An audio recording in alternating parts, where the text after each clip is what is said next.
Assalamualaikum warahmatullahi wabarakatuh. Dan salam sejahtera untuk kalian semua. Selamat datang kembali di channel Cerita Masa Lalu, tempat di mana kisah-kisah kelam dari masa lalu kembali dibuka. Kisah yang mungkin pernah terlupakan, namun jejaknya masih tertinggal hingga hari ini. Malam ini, aku akan membawa kalian ke sebuah bangunan tua di jantung kota Semarang. Bangunan megah dengan ratusan pintu dan jendela yang menyimpan lebih dari sekadar sejarah. Inilah kisah horor Lawang Sewu. Dikenal sebagai bangunan peninggalan Belanda yang dibangun pada tahun 1904. Lawang Sewu dari luar tampak begitu indah dan megah. Arsitekturnya yang khas memancarkan pesona kolonial yang kuat. Namun, ketika malam mulai turun dan cahaya matahari berganti dengan rembulan yang pucat, bangunan itu seolah berubah wujud menjadi makhluk hidup yang bernapas dalam kegelapan. Ratusan pintu dan jendela yang berjejer rapi berdiri diam, seperti mata-mata tak berkedip yang mengawasi setiap langkah manusia di dalamnya. Konon, setiap pintu di Lawang Sewu bukan hanya sekadar penghubung antar ruangan, melainkan sebuah gerbang, sebuah jalan bagi mereka yang tidak pernah benar-benar pergi. Mereka yang jiwanya masih terperangkap di antara dinding-dinding bisu bangunan ini. Cerita ini berasal dari seorang penjaga malam bernama Pak Wiryo.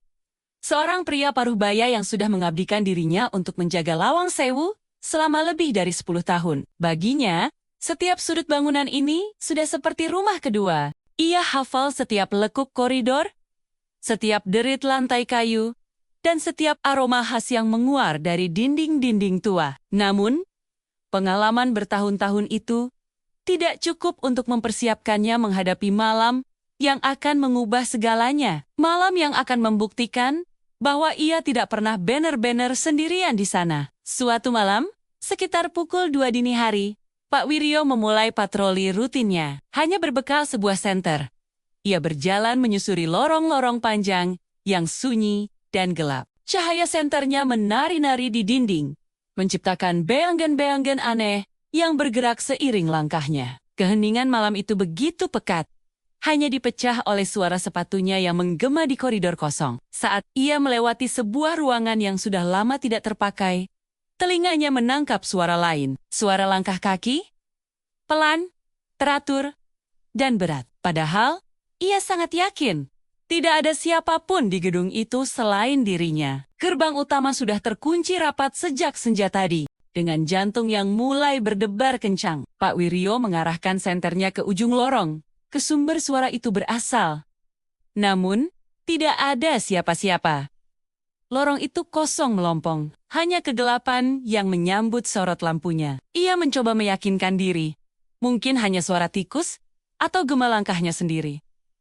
Tetapi kemudian, sesuatu yang lain datang. Sebuah aroma aneh mulai menyengat indranya. Bau anyir seperti darah segar yang bercampur dengan karat besi tua. Bau yang begitu pekat hingga membuat perutnya mual. Bau itu seolah merayap perlahan, memenuhi udara di sekelilingnya.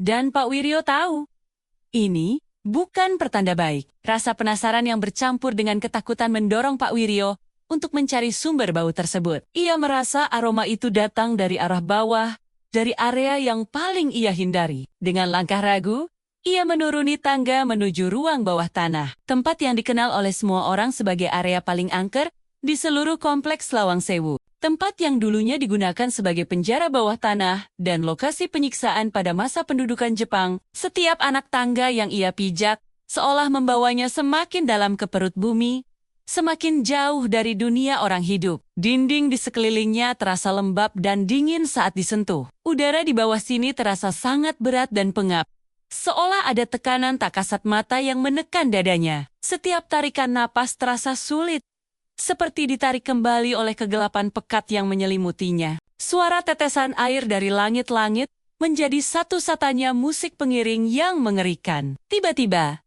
dari balik sebuah jeruji besi tua yang berkarat, sorot senternya menangkap sebuah gerakan. Di sana, di dalam sel yang gelap, terlihat sesosok perempuan. Ia mengenakan baju putih yang sudah kusam dan kotor, warnanya hampir menyatu dengan kegelapan. Rambutnya yang hitam dan panjang terurai menutupi seluruh wajahnya. Tubuhnya berdiri kaku tak bergerak, seperti patung manekin yang ditinggalkan.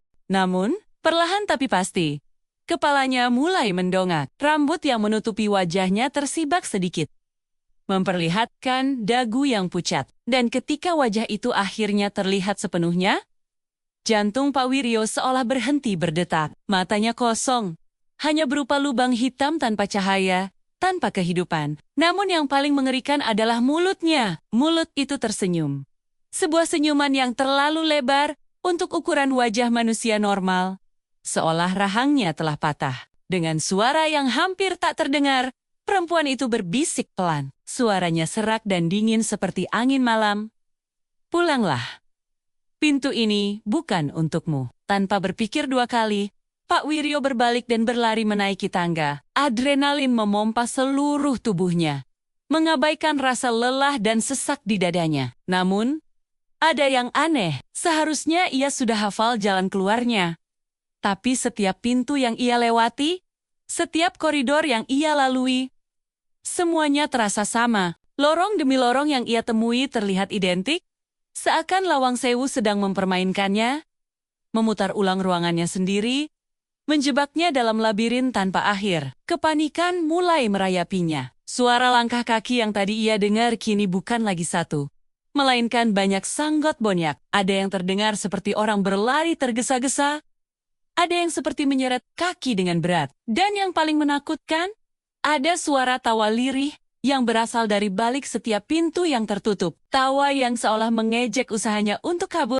Dalam kepanikannya, kaki Pak Wiryo tersandung sesuatu, dan ia pun terjatuh dengan keras ke lantai kayu yang dingin. Napasnya tersengal-sengal, keringat dingin membasahi seluruh tubuhnya. Dengan sisa keberanian yang ia punya, ia menoleh ke belakang, ke arah lorong yang baru saja ia lewati. Pemandangan yang ia lihat membuatnya membeku seketika. Puluhan sosok berdiri berjejer di sepanjang lorong. Wajah mereka pucat pasi seperti mayat. Mata mereka hitam legam tanpa cahaya. Menatap lurus ke arahnya, beberapa di antara mereka tidak memiliki kaki. Tubuh bagian bawah mereka lenyap di telan kegelapan. Namun mereka tetap melayang perlahan, semakin dekat, dan semakin dekat. Tepat ketika salah satu sosok dengan tangan kurus dan pucat hampir menyentuh pundaknya, sebuah suara bergema dari kejauhan. Suara azan subuh. Lantunan suci itu memecah keheningan yang mencekam, membawa secercah harapan di tengah teror yang absolut. Dan dalam sekejap, lorong itu kembali sunyi. Pintu-pintu yang tadi seolah hidup, kini tertutup rapat. Sosok-sosok mengerikan itu menghilang tanpa jejak, lenyap di telan udara, seakan tidak pernah ada. Kegelapan pekat yang tadi terasa menyesakkan, kini perlahan memudar seiring datangnya fajar. Pak Wiryo ditemukan pingsan oleh petugas jaga pagi hari, terbaring di tengah koridor dengan wajah pucat dan tubuh gemetar. Sejak kejadian malam itu, ia tidak pernah lagi berani berpatroli sendirian di Lawang Sewu. Dan katanya, hingga hari ini, beberapa pintu di sana masih sering terbuka dan tertutup sendiri di malam hari, seolah menyambut tamu yang tak diundang. Lawang Sewu bukan hanya sekadar bangunan bersejarah. Ia adalah saksi bisu dari penderitaan, kematian, dan sebuah penantian yang tak pernah usai. Setiap sudutnya menyimpan gema dari masa lalu yang kelam. Mungkin benar apa kata orang? Tidak semua pintu diciptakan untuk bisa dilalui oleh manusia. Beberapa pintu sebaiknya tetap dibiarkan tertutup. Jadi, jika suatu hari kalian berkunjung ke sana, dan kalian mendengar suara pintu terbuka perlahan di belakang kalian, pastikan itu benar-benar pintu. Terima kasih sudah mendengarkan cerita dari Cerita Masa Lalu. Jika kalian menyukai kisah ini, jangan lupa like, subscribe, dan nyalakan lonceng notifikasi agar tidak ketinggalan cerita-cerita kelam lainnya dari kami. Sampai jumpa di kisah berikutnya. Dan ingat, tidak semua masa lalu ingin untuk dibuka kembali.